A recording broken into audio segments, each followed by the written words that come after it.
dɔw b'a fɔ ko ni san nana nɛɛma bɛ kɛ nga falajɛ kɛlɛ ɲɛbɔla minnu sigiyɔrɔ bɛnnen do yema Bamako olu ta tɛ o ye. Mawulud Umar Diko ale ye ni ma kofɔlen ninnu ka ɲɛmɔgɔ ye falajɛ. Bi bina an ka mɔgɔ ninnu samiya wagati sɛgɛn b'u la yɛrɛ de, surtout samiya wagati. Dɔw bɛ hali olu ka balo ka gɛlɛ olu ma. Dɔw bɛ taa kawusu plastique ramasser, dɔw bɛ taa bu ɲini ka nana ka feere ka balo ɲini. N'a san nana ko an tɛ siran ji tiɲɛli kama, ayi o kun tɛ, mais an bɛ siran an ka so ninnu n'a mana t'a la. Ka fara so kan ji bɛ don minnu fan 14 bɛɛ lajɛlen na ni san nana. Ni yɔrɔ kofɔlen na samiya waati i b'a ye k'a fɔ sumaya banaw olu bɛ caya yen nɔ. Abdulayi Ongoiba ale ye dutigi ye. Gɛlɛya min bɛ yen vraiment a soso fanga ka bon, a bana ka ca. Tuma bɛɛ an bɛ denmisɛnnin ninnu ta ka taa furakɛ dɔgɔtɔrɔso la.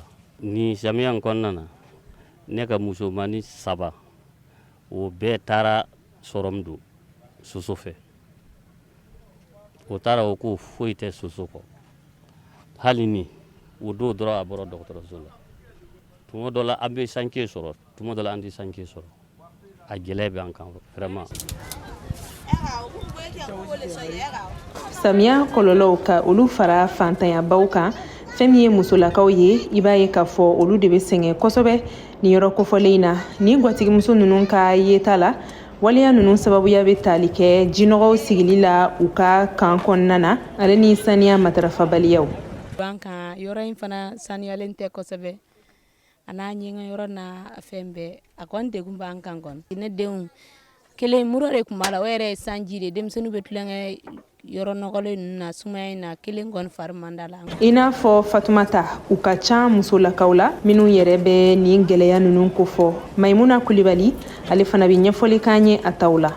Ne yɛrɛ bakun joli filɛ sanga ni waati mura bɛ ne la, san nana ne bɛ kɛnɛma a kelen, ne bɛ so kɔnɔ a bɛɛ y'o kelen de, parce que ni bɛ so kɔnɔ ji bɛ don, ni bɛ kɛnɛma fana y'o kelen. Ne yɛrɛ kɔni sɛgɛn ne ka den kɔni ma sɛgɛn.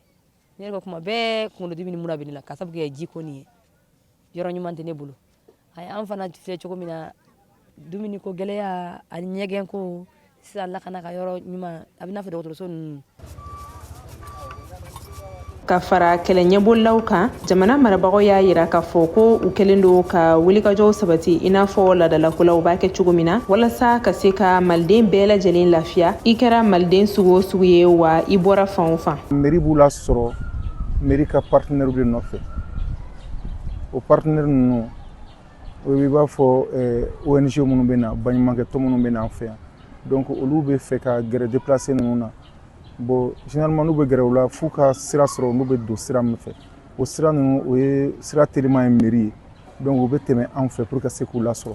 O ONG ninnu caman bɛ yen u b'u dɛmɛ baaramisɛnnin dɔw bɛ yen ka se k'u k'u ye walasa u bɛ se k'u yɛrɛ balo. Donc o baaramisɛnninw bɛ se ka kɛ jagomisɛnninw ye, o bɛ se ka kɛ sanuya ta kɔnɔna ye ka mana foroko ninnu ou bien mana ninnu k'u tɔmɔ k'u jɛ ka tila ka laban k'u feere usine tigiw ma. Donc mairie n'u bɛ ɲɔgɔn sɔrɔ o de la. Ni gouvernement fɛnɛ bɛ dɛmɛ k'u ye souvent gouvernement bɛ tɛmɛ mairie fɛ pour que ka se k'u lasɔrɔ.